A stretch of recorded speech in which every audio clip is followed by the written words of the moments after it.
Okay. Looks like it did. Okay, here we go. We're starting again. This is SR 1209M1, the first public hearing. It's a site plan review modification for an antenna, and it's to modify an existing rooftop antenna array at 960 Salt Springs Road. Elm Crest Children's Center is the owner, and Chris McDonough for T-Mobile is the applicant, who I see is here this evening. Property is residential class A1. We did receive one letter in opposition, and I will say as we go down the participant list, I am unable to unmute you, but I will call your name and you will have to unmute yourself, including the presenters. So I'm going to stop sharing and go back to the main screen now so I can look at the participants.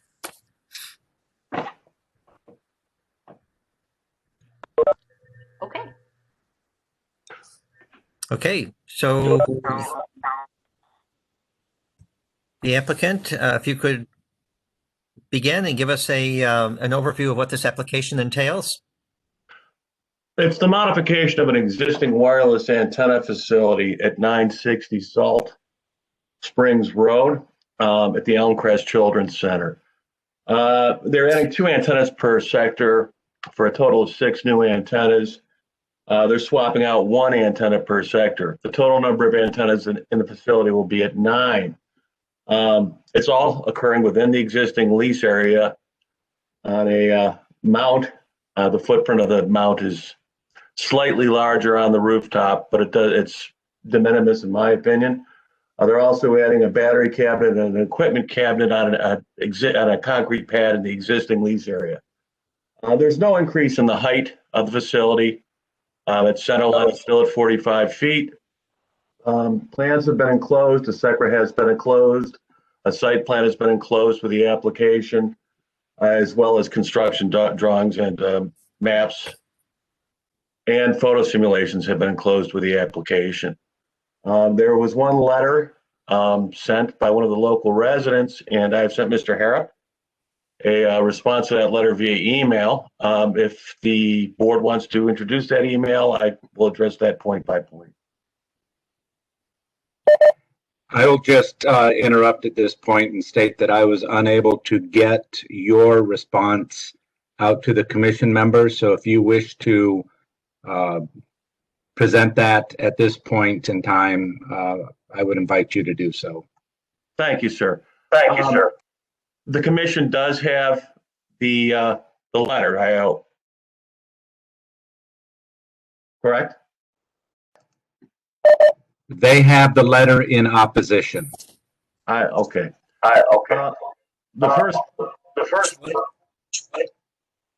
Seems to be an echo here. I apologize. The first point he had made was that he was not aware that this antenna facility had previous zoning approvals or hearings.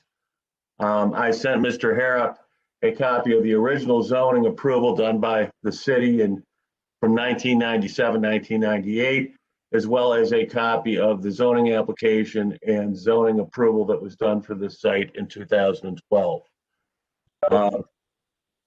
That should answer that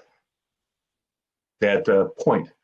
In response, he also had side issue comments saying the application was incomplete. Prior to submitting the application, December 2020, late November 2020, I reviewed this submittal with Mr. Harrop of the City of Syracuse Zoning Office. Mr. Harrop had assured me the application was submitted correctly. If additional information is required for the application, please advise, and we'll do our best to provide that to you as soon as possible. His second point, the application was not submitted for a change in use. He was asking for a justification. The wireless antenna use on the property already exists, so we're not changing the use. The modification entails updating the existing equipment to current technology, providing better service to T-Mobile's customers in the area. The upgrading of the equipment is justified because T-Mobile will be installing antennas compatible with the most recent technologies. As the resident mentions later in his letter, sometimes this is referred to as 5G, and I'll get a little bit into that later. And the existing equipment, antennas and radios of the facility will not properly function with this current technology. Additionally, the installation of the newer equipment is required to keep T-Mobile's licenses with the federal government, the FCC, in good standing by integrating Sprint's license frequency. Sprint and T-Mobile merged in 2020. His third point was again concerning, that this is zoned residential and that will be a commercial activity. Well, again, that was approved back in 1997, 98, and we've been through previous zoning board hearings at that point. His fourth point refers to 5G, and there's a lot of misinformation out there about 5G. 5G is a vague term that merely stands for fifth generation. As 4G stood for fourth generation, 3G stood for third generation, meaning this is the fifth time the development of wireless technology has evolved significantly to meet the requirements of the public. Specifically, T-Mobile will be implementing technology to function in these frequency bands, which are all licensed by the FCC, the 600 megahertz, 700 megahertz, 1900 megahertz, and 2100 megahertz, and 2500 megahertz frequencies. The primary additions here are implementing frequencies that T-Mobile has obtained via its merger with Sprint, and that would be the 2500 and 1900 frequencies. And just recently, in the past year, T-Mobile purchased through the FCC auction lease rights to the 600 frequencies. Earlier in the decade, they purchased the 700 frequencies. His first point under this heading, point A, concerned children and exposure to radiation.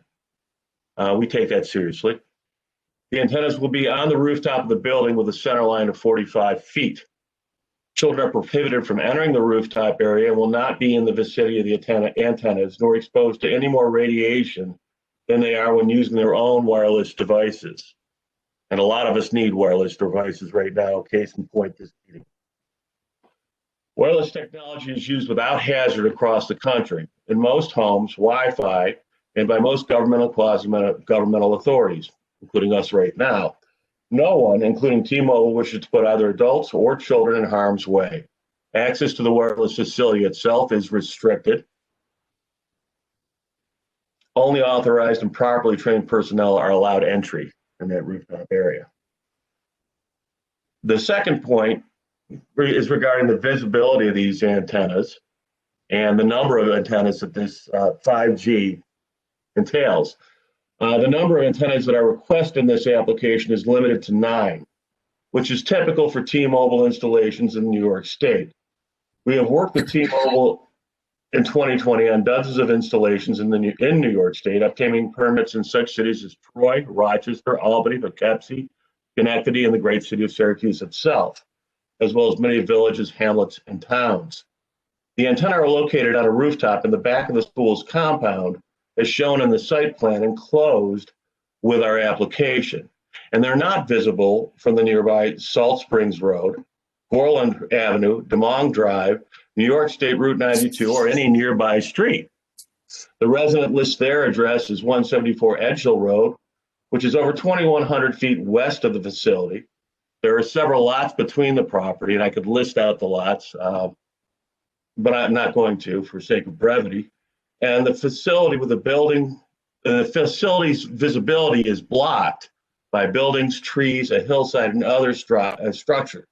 This all blocks the view. The resident's property does not have a clear line of sight to the facility. The setback per the enclosed site plan to the closest lot west of the facility is over 1,000 feet. Now, I did send Mr. Harrop a Google satellite image that shows that there is the building that the facility is on, whose rooftop the facility is on, is surrounded by trees. In other words, there's no visual impact to this, except if you are in the Elmcrest Children's Center compound itself, and the photo sims show you the visible impact itself, which again, I think you can see is not dramatic. So that's my response, to the resident, respectfully submitted. Thank you. Okay, thank you. And thank you for the presentation as well. For the commission members, are there questions for the applicant regarding this specific site review, site plan review? I'm all set, thank you. No questions. No questions. No questions. Thank you. Okay. Then let's move to comments from the public. And Heather, can you help us navigate across the screen here from one person to the next? Although I don't see a lot of folks not connected to the commission or staff, but let's be sure we've offered everyone the opportunity to speak either way on this application, either for or against. Certainly. Andrea Wandersee.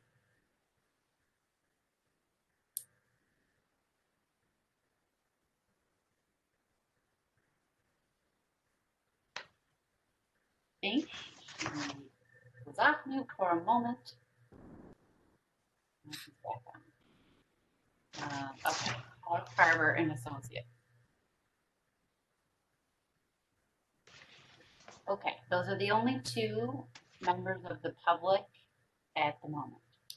So, Andrea, if you can hear me, looks like you're speaking,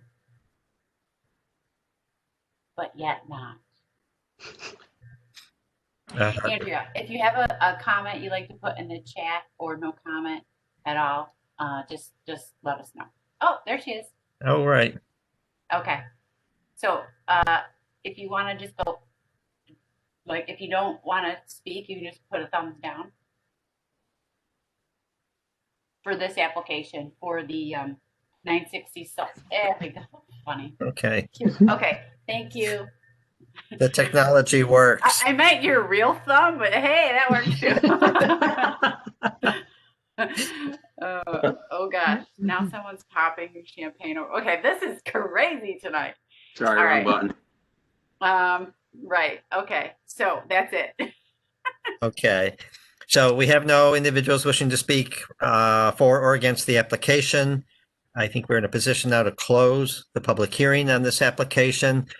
We'll pause before moving to the next one to see if there's a motion for action on this application. SR-12-09M1 at 960 Salt Springs Road. Move approval with a negative declaration. Second. Any discussion on the motion?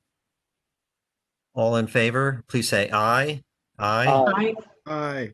Aye. Okay, I think I heard 5 ayes. But Before we move on, I just wanted to verify that everybody got the memorandum that I sent. Yes, that was very helpful. Okay, perfect. That thanks.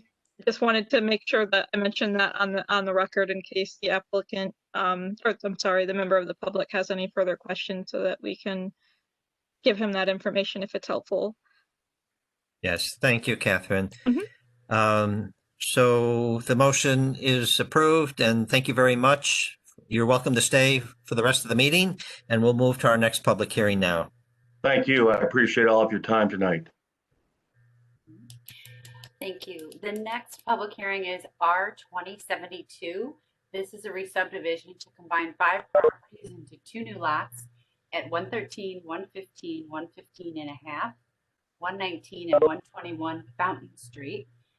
Enos Eli, Warren Bailey, and the Greater Syracuse Property Development Corporation are owners and applicants, and all of the properties lie within a residential Class B zoning district.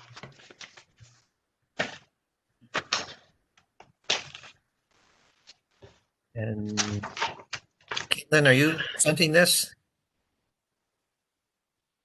Is the applicant here to present? I'm here, but Andrea is going to start off presenting for us. Okay, perfect. Ooh, I can't hear you, Andrea.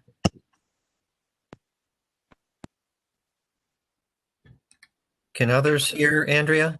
No. You hear me now? Oh, Yes, yes. All right. Sorry about that, guys. I'm Andrea Wandersee. I'm the Executive Director of NEDA. We're at 101 Gertrude Street in Syracuse, 13203. For application R2072, as of April 2014, the land bank acquired the property at 115 and a half Fountain Street. The vacant lot is irregularly shaped with 12 feet of street frontage. It's offered to sell the front, 12 feet by 120 square feet portion to the property owner of 113 and 115 Fountain Street. And the back triangular shaped portion will go to the property owner of 121 Fountain Street. The adjacent property owners have agreed to split the vacant lot rather than leave the property vacant. The land bank would like to sell the lot to the owners of 113 and 115 and 121 Fountain Street, respectively. The re-subdivision will provide more defensible space and increase the property values. The homeowners will pay taxes on the land and will maintain the property, and we believe this is in the best interest of the neighborhood and the city. Okay, thank you. And Caitlin, did you want to add to that information? I'm just here if the planning commission members have questions. Okay, sounds good. And so we're at that point. Do the planning commission members have any questions for this proposed re-subdivision on Fountain Street? I have a question. It's not related to the size or configuration of the lots, but it looks like there's a fence in the public right-of-way, but I don't see it. The city engineering department usually picks stuff like that out in terms of an encroachment. Can somebody on staff speak to that?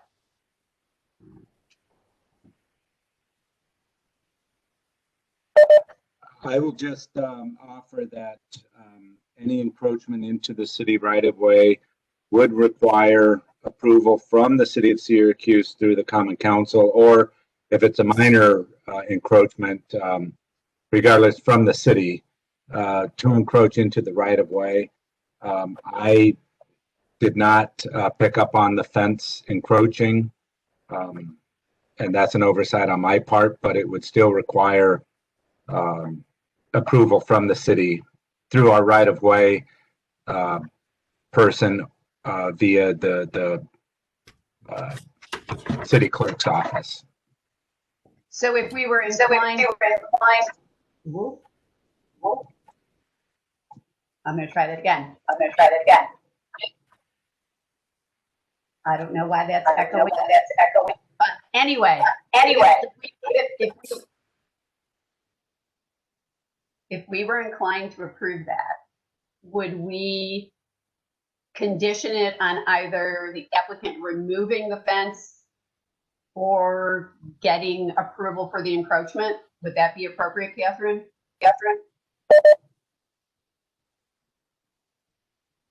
Yes, I would say that would be appropriate. The board, of course, doesn't have jurisdiction over right of ways, so I would say your solution is a good one, to give the option to either remove or seek permission from the city to keep the fence.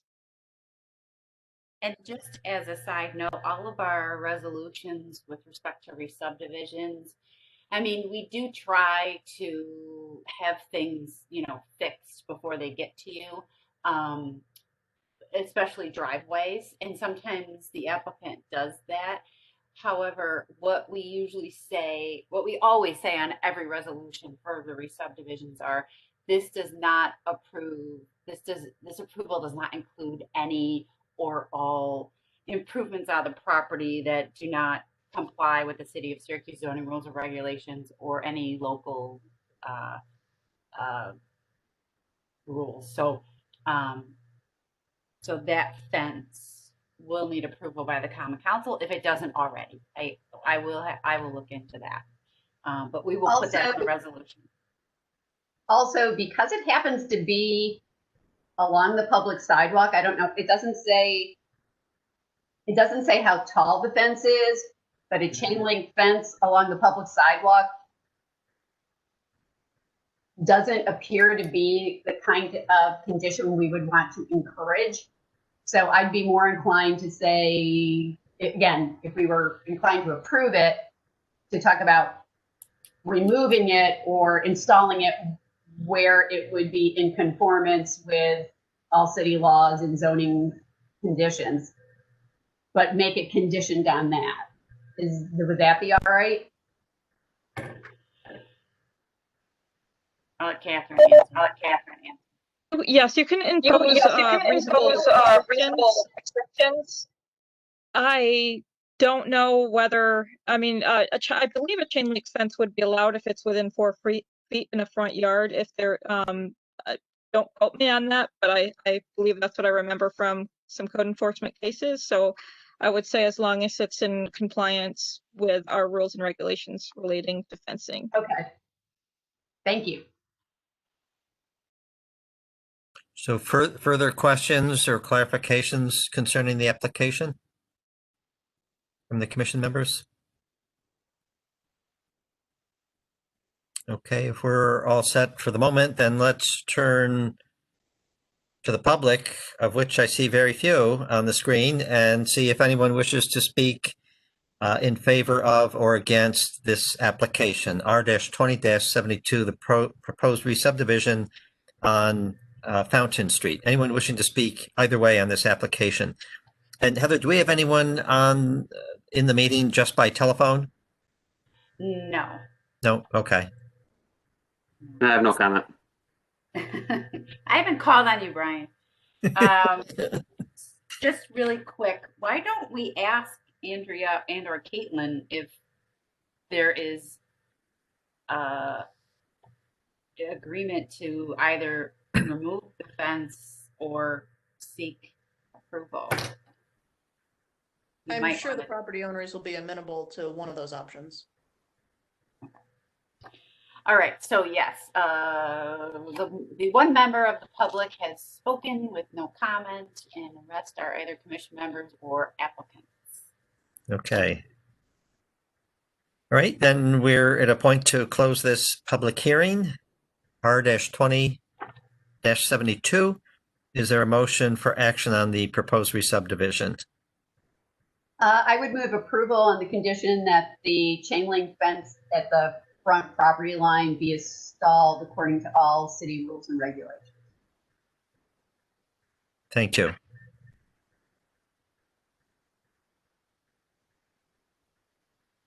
there a second? Second. Second, thank you. Discussion on the motion before us? If there's no discussion, we can move to a vote. All in favor, please say aye. Aye. Aye. I think.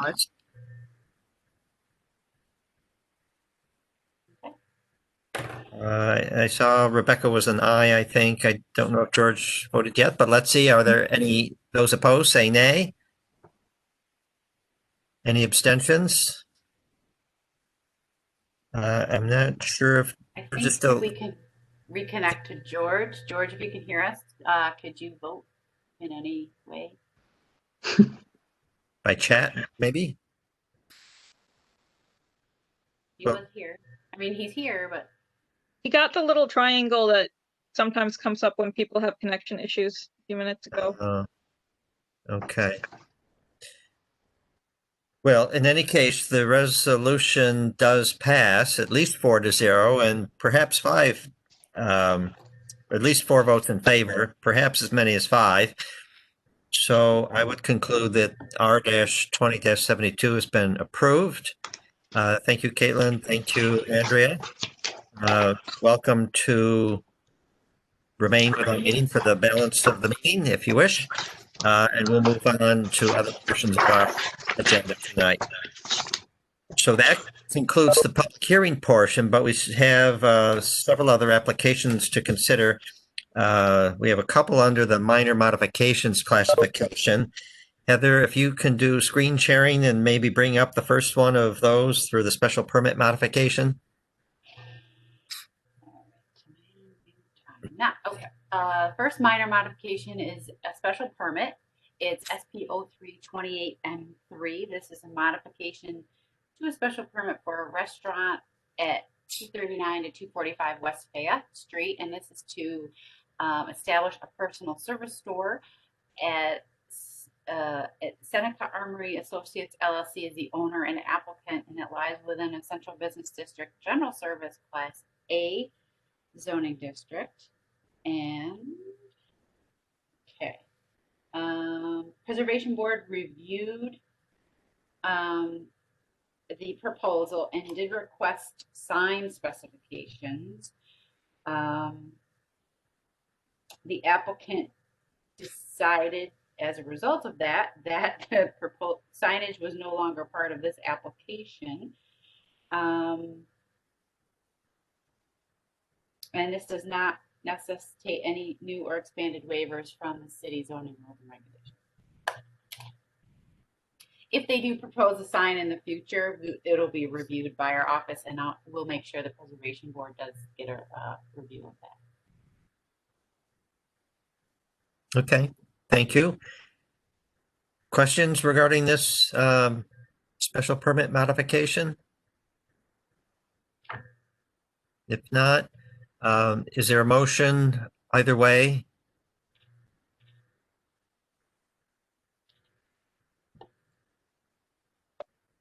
I move approval with a negative declaration. Thank you. Second? Thank you. Any discussion on the motion? If not, all those in favor, please say aye. Aye. Aye. Aye. Aye. Okay, I think we have an approval. We did not hear from George. He was here earlier and I could see him, so he must be having some kind of technical difficulty. He might be able to hear us, but we can't hear him. But I think we should move forward as long as we have a quorum. He might be able to rejoin us later in the meeting. So under minor modification, we have still another item for consideration tonight. This is also another special permit modification for the new car wash on Park. Yes, this is a special permit, SP 2007M2. This is a modification of a special permit for a car wash to modify the site plan, floor plan, and elevations at 2027 Park Street.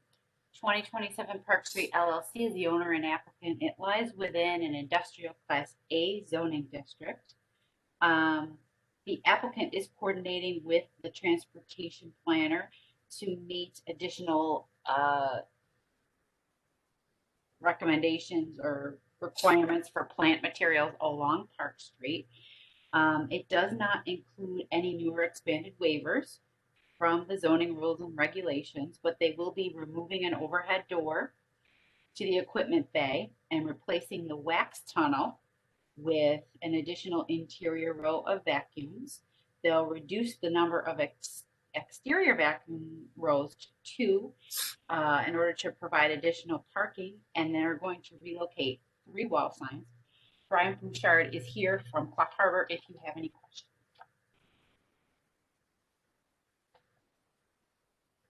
Okay, thank you. Since he's been through this much of the meeting, Brian, would you like to add anything to the overview that Heather presented? No, unless there's questions from the board, that was a perfect summary. It's really just a small change in the style of car wash. The reason is that the polish tunnel, with the economic climate we're in, really doesn't see as much use, and the use of that space would be more put toward having vacuum spaces over your head rather than being outside in our climate. So that is the capture of the minor modification that we have submitted for your consideration. Okay, thanks. So with that, are there any questions from the commission members? No, I see shaking heads, so no questions. We can move to action either way on this. Is there a motion for this special permit modification?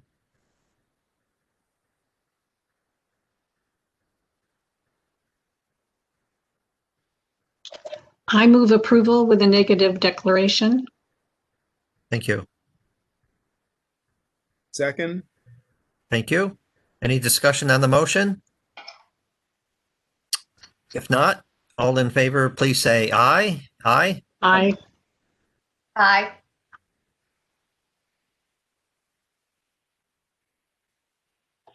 Okay, Uh, George is still with us, but not with us, so I'm not going to count him. Okay, those opposed say nay. Any abstentions? The motion is approved. Thank you. Thank you much. Have a good night. You too.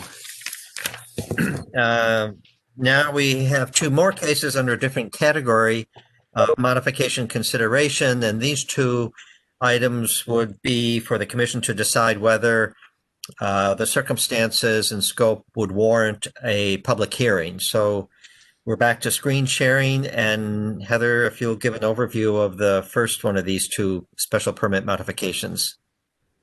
Yes, thank you. The first one is SP 0902M2. This is a special permit modification to a restaurant to modify the floor plan and signage at 212 to 214 Walton Street.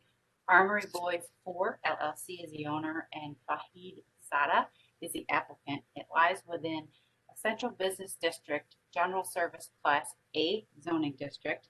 The proposal necessitates an expanded waiver for the signage, particularly the window signage. The commission last approved signage to allow an awning with 58.3 square feet of signage. And now they would like to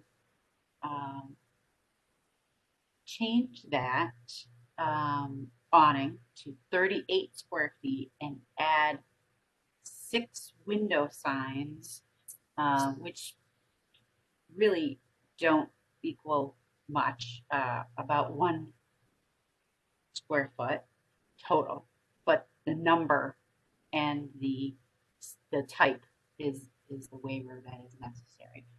The preservation board did review the proposal, and I just want to make sure I didn't say anything negative, or if they did, I'll let you know.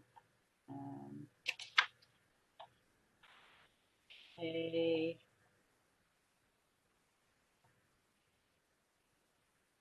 Oh, the board said that the storefront signage is and awning is excessive and out of character with the surrounding historic district, and the board recommends the application be denied. So the signage.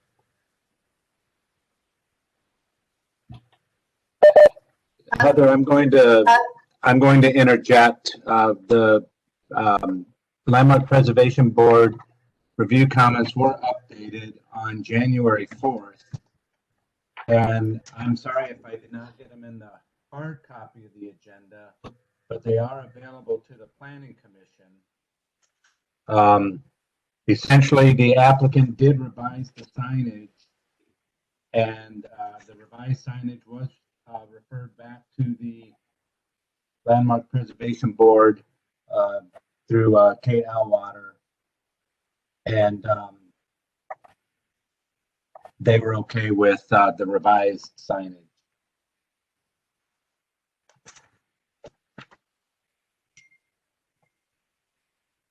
So it seemed like the system worked. The preservation board reviewed. The plan said no, excessive, and the applicant came back, made changes that were acceptable to the preservation board. That was my understanding. Is that accurate? I just have to ask Jeff a quick question. So is what in the packet, is that the revised proposal or the one that the preservation board did not recommend approval for? Mm-hmm.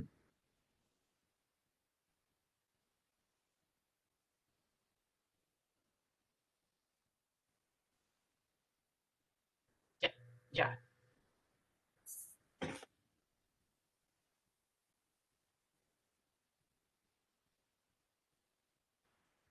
Jeff, can you hear me?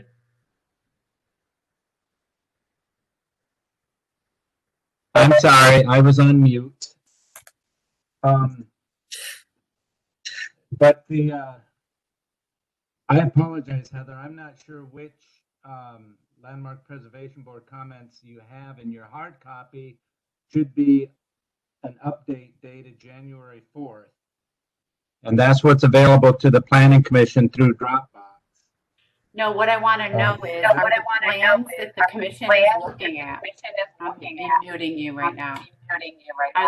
Are the plans that the commission is looking at? I gotta mute Steve.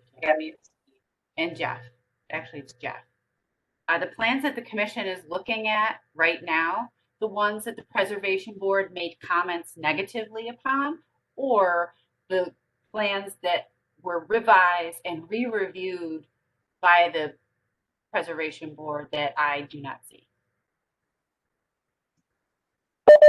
What is before the Planning Commission now are the revised signs that was reconsidered by the Landmark Preservation Board.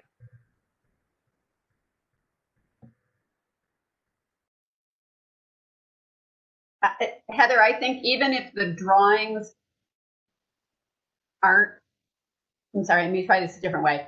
The Landmark Preservation Board comments are pretty thorough, so even if they're not consistent with the drawings, if we go by their comments, they're fairly descriptive. So it's pretty clear what they think is appropriate and not appropriate. So it seems to me we could act knowing what their most recent review was.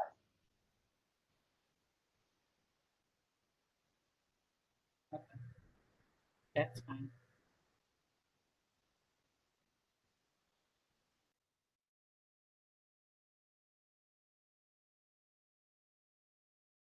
I might recommend conditioning any approval being that they be consistent with the revised plans that the Preservation Board looked at.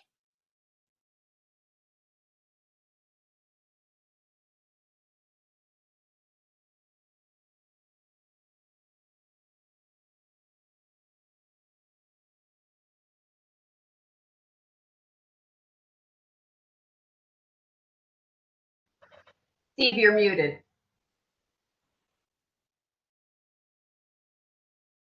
Sorry about that.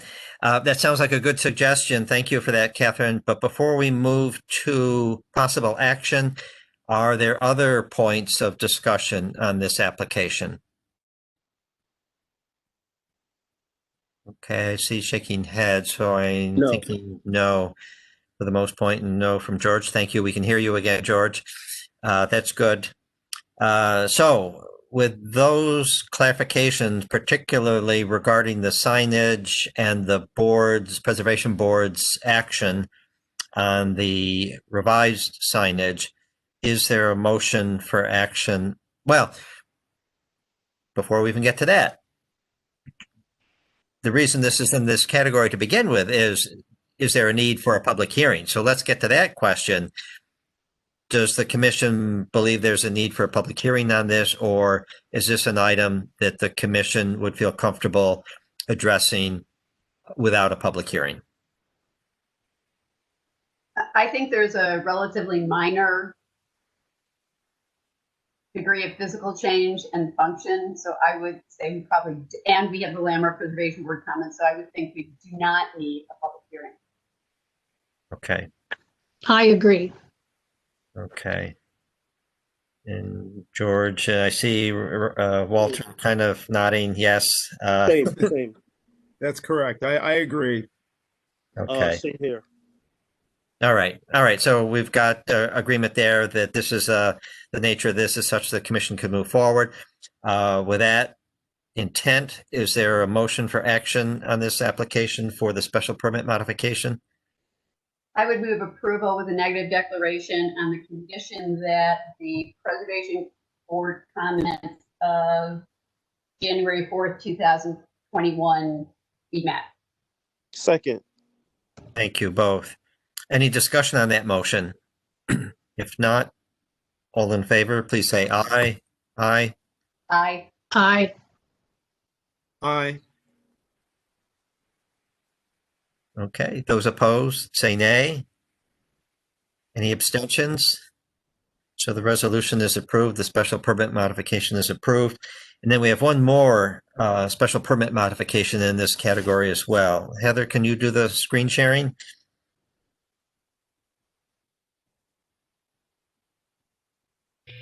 Oh, why is it do that? Okay. Yes, this is a special permit modification for a restaurant. This is SB 1814 M2. It's a restaurant special permit modification to modify the floor plan and signage at 727 South Crouse Avenue. Syracuse 727 LLC is the owner, and RSVT Syracuse LLC, doing business as Five Guys Burgers and Fries, is the applicant, and it lies within a business class A zoning district.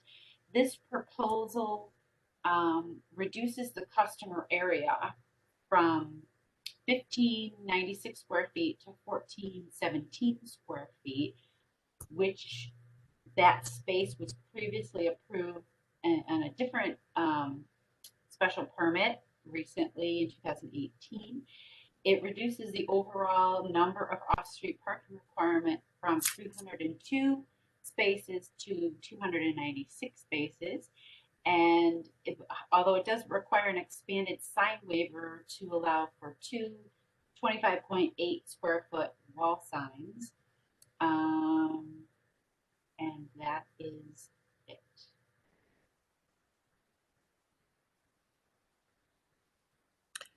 Okay, so first off, any questions regarding what's being proposed here?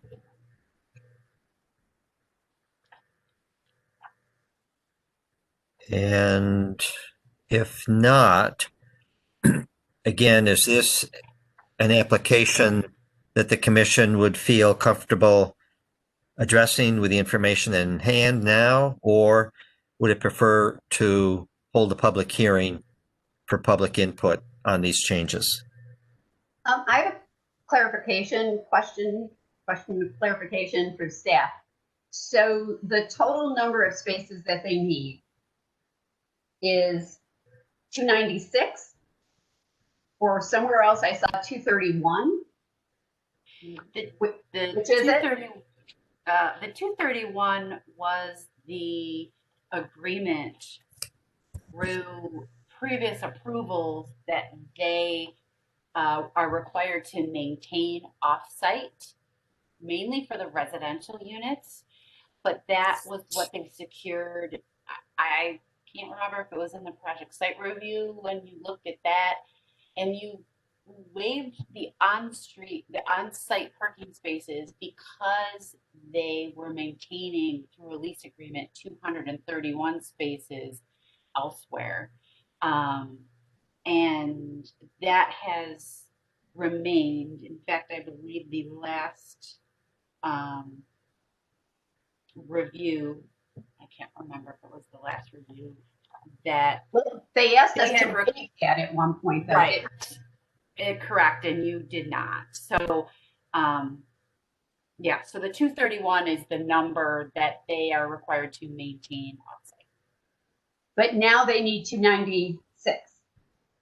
Well, no, they've always needed more than the 231, but the 231 was for the residential units. In fact, I think it was more than enough for the residential units, but they had secured 231 spaces, and because you waived the on-site parking requirements because they were maintaining the 231, and that's been constant through when this changed to special permit after special permit.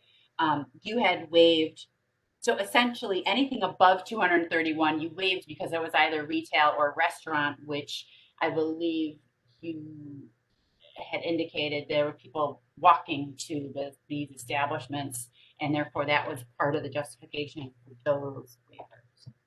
So if we were to vote to, aside from whether or not we should have a public hearing, if ultimately we were to vote to continue with that same premise, that we would continue to waive the on-site parking requirements for the commercial use, as long as they maintained the agreement for the off-site parking for residential, we'd be consistent. Correct. And do we know, do they still have that agreement in place?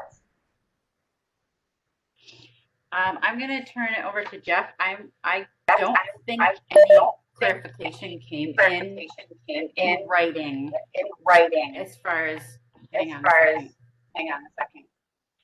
I don't believe, I know we asked the owner of the property this question today to verify that, but I don't know that we received the lease in writing. Did they ever give it to us? I will have to check on that. I know in the very beginning there was, and then there were some changes, but it's always been a requirement to be maintained. The 231.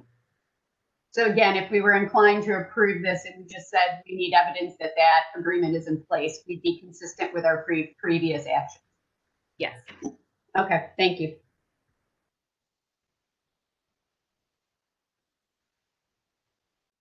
More questions regarding the substance of the application? If not, let's move on to the question of whether this permit modification rises to the level of a public hearing. Do we think we have the information in hand and the scope of the change is such that we have adequate information, or would you recommend moving to a public hearing?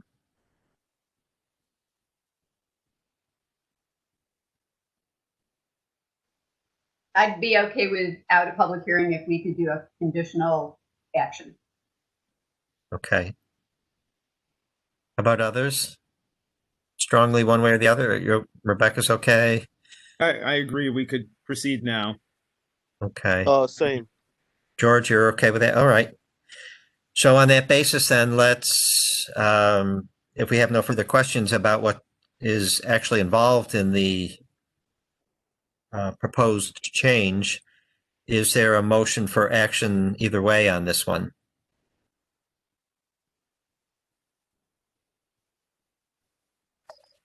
Move approval with a negative declaration with the condition. Again, it's also in our documents here that there was a continuing plan for these signs. So move approval that the approval's conditioned on this being consistent with the previous plan. Any other modifications would have to come back before us. Okay, discussion on the motion? If there's no discussion, all those in favor, please say aye. Aye. I just have a quick question. Were you conditioning it on the 231 spaces? That's part of yes, the condition that they will produce a document. If they haven't done that, they'll maintain it, and then at some point we'll produce it for your office.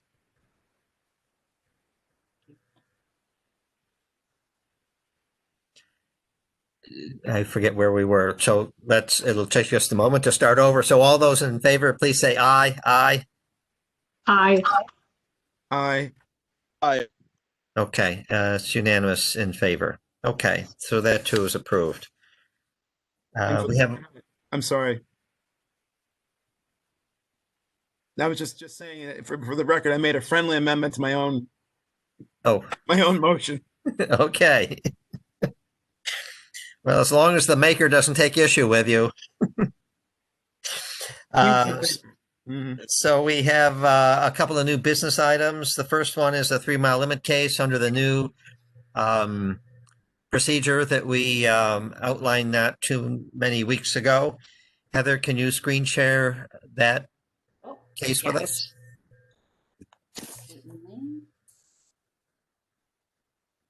Okay, this is a 3-mile limit for a subdivision review in the town of Clay. This is 3S1619M1. This is a final plan for Inverness Gardens. It's a commercial phase 2 amended, and it's to divide one property into 2 new lots at 4938 Winter Street Drive. Woodside Commercial LLC is the owner and the applicant, and the town of Clay approved the re-subdivision on December 9th of 2020. It has been reviewed by Engineering, Onondaga County Health, and Syracuse Onondaga County Planning Agency. Okay, thank you. Is there a motion for action?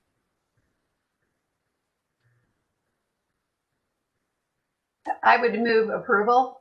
And before I say the negative declaration part, Catherine, did we ever get a final ruling on whether or not we need to do a second seeker action if all the other bodies ahead of us have? You know, I'm pretty sure that I reached a conclusion on that, but to be honest, I'm not remembering it right this minute. Would you mind if we put that on the record just to be safe, a negative declaration, and I'll get back to you? I will say on a negative declaration, but yeah, if we could get clarification, that'd be great. Thank you. Is there a second? Second. Any discussion on the motion? If not, all in favor, please say aye. Aye. Aye. Aye.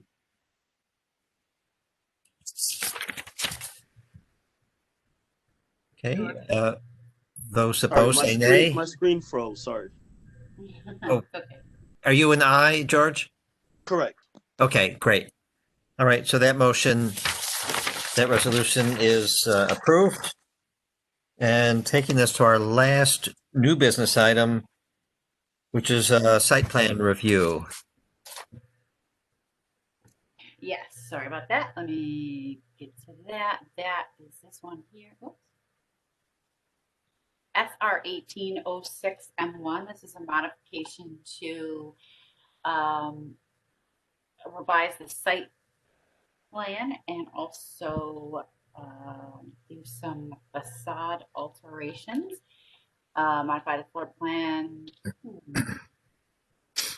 I'm gonna have to confirm with Jeff. Is it site and facade or floor plan and facade? It is floor plan and elevations. Okay, so a 1014 Geddes Street, Salt City Enterprises LLC is the owner applicant that lies within the Lakefront T5 zoning district.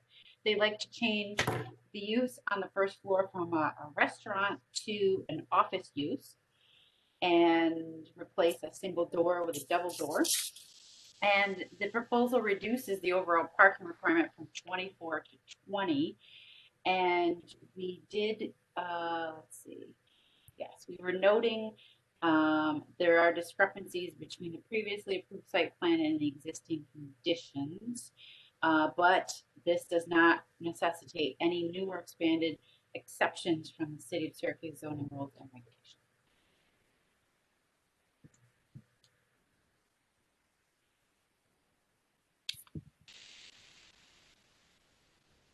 So I have a question. When you say that there's an issue with respect to additional on-street parking spaces, does that mean that there's more parking than what we approved? I think Jeff put the previous approval in here. Just let me see what page it is.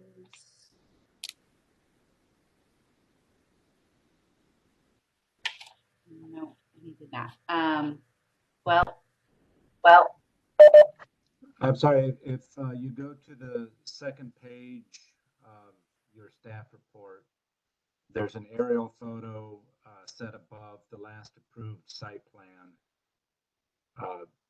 where you can see the differences, the discrepancies.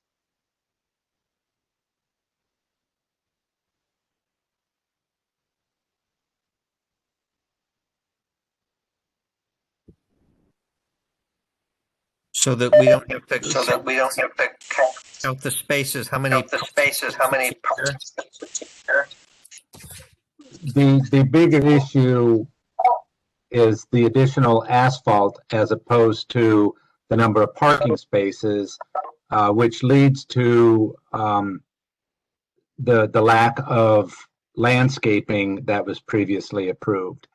If you were to look at the previously approved site plan with curbing and landscaping compared to the aerial photo, you'll see that there's asphalt where there's supposed to be landscaping, and the asphalt extends onto the adjacent property. I just noted the additional parking and the lack of landscaping as two specific examples of where the existing site conditions differ from the previously approved site plan. And I did reach out to, and go ahead. I was going to say, I apologize. I just see the note here where it's 27 spaces in the air photo as opposed to the 24 that we approved, which probably accounts for, as you said, why they didn't do landscaping, because they did more parking spaces.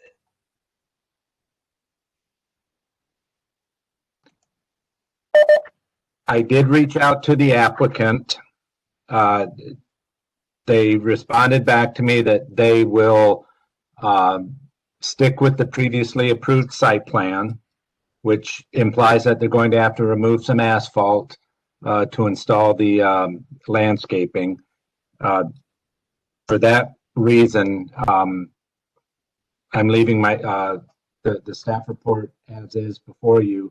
They're just modifying the floor plan and the elevation. Any discrepancies on site from the previously approved site plan at this point will have to be rectified. Well, it seems to me that based on the dates, this is like over a year ago now, that we approved the site plan and they clearly installed things that are contrary to what we approved. It seems like we should make sure that they conform to the previous approval before we approve anything else. But I mean, that's my opinion. I will defer to the zoning administrator, but there is a provision in Part B, Section 9 of the lakefront regulations that prior to receiving a certificate of occupancy, I believe, within the lakefront district, there must be a site inspection to improve, to ensure compliance with previously approved plans. I can get you a specific paragraph number if you would like. No, but basically then you're saying that the building's not occupied right now? That's correct. That's correct. They're still. I cannot speak to building occupation. I did visit the site the other day, and it appears, let me say this, it appears to still be under construction inside. There was all kinds of equipment there. It didn't look like it was in any shape to be occupied yet. So, is the verification of compliance with previously approved plans an automatic thing that happens, or is that something that should be articulated in any motion if the commission were inclined to approve this site plan review? I would recommend adding that language, if only to emphasize that to the applicant, so that they're not caught off guard when they're applying for a certificate, so that they know now to correct any issues that exist. Okay. And from a logistical perspective, is there a way to flag this concern with the buildings department so that it's something that they will specifically look for? It could be referred to code enforcement for review. Typically, Well, based on what Jeff said, before they get a C of O, somebody would verify all this anyway. So we could, and I don't know, Jeff or Heather, is it just routine if something like this comes up? Is there a way to put something like in the computer so there's a little red flag or something that says we had already noted that they weren't in compliance, so make sure you check these things? Or is that logistically not something that happens staff to staff? No, we can make the comment, and I can also call code enforcement, because technically they would be in violation right now if they haven't complied with what was previously approved, if it's been more than 12 months. So we can have code enforcement go out and verify, and then code enforcement can cite the property. As far as issuing a COO until the improvements are done, I can put that in there when we're looking, if we get building plans that are routed to our office from the permit department, we can put that as a condition. Well, I think there are two things. One, if we act right now, we can certainly condition it that our previous comments need to be met. I was asking more about just routine staff operations, that if we were to point something out as being deficient, and if they already have to go through this CFO review, that we would just point out when code enforcement would do that review for the CFO, that we've already noted that there's an outstanding issue. I'm not suggesting that we necessarily, because of the what you noted, Heather, the timeline, that we send someone over to be punitive about it if they're already going to have to go through that review for the CFO.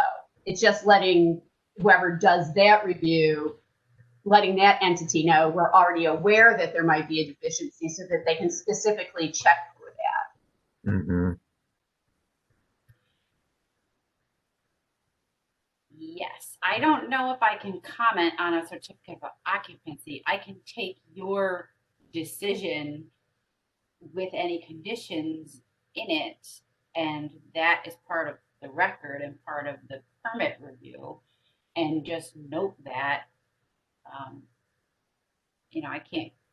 I don't want to say I can guarantee what happens after we review it, but hopefully, we can make code enforcement aware. I know we can make code enforcement aware of that. Yes. Okay, thanks. So those are really good points to address. More questions regarding the substance of the proposed change? And if not, is there a motion either way on this site plan review modification that's before us? Well, since I carried on all the comments, I would recommend approval with a negative declaration on the condition that all of our conditions for previous approvals be met. Thank you. Second. A couple of seconds there. Thank you all. Any discussion on that motion? If not, all in favor, please say aye. Aye. Aye. Aye. Aye. Okay, looks like unanimous approval with that condition. Thanks for bringing those discrepancies to our attention, Jeff and Heather.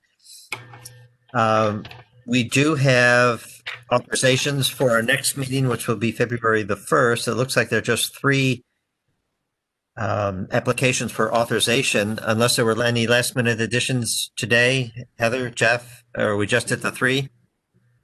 Correct. Okay, is there a motion to authorize those hearings for February 1st? So moved.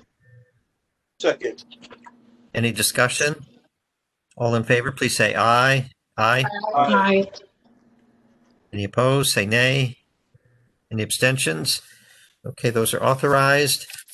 Before we adjourn, Catherine, is there any update regarding the governor's executive order for public meetings? Yes, at the end of December, it was extended again until January 29th, and I expect it will continue. Okay. All right. I suspect we'll be in this mode for a while, but it's good to have the official update. With that, Heather and Jeff, is there anything else that needs to come before the commission tonight? No. Okay.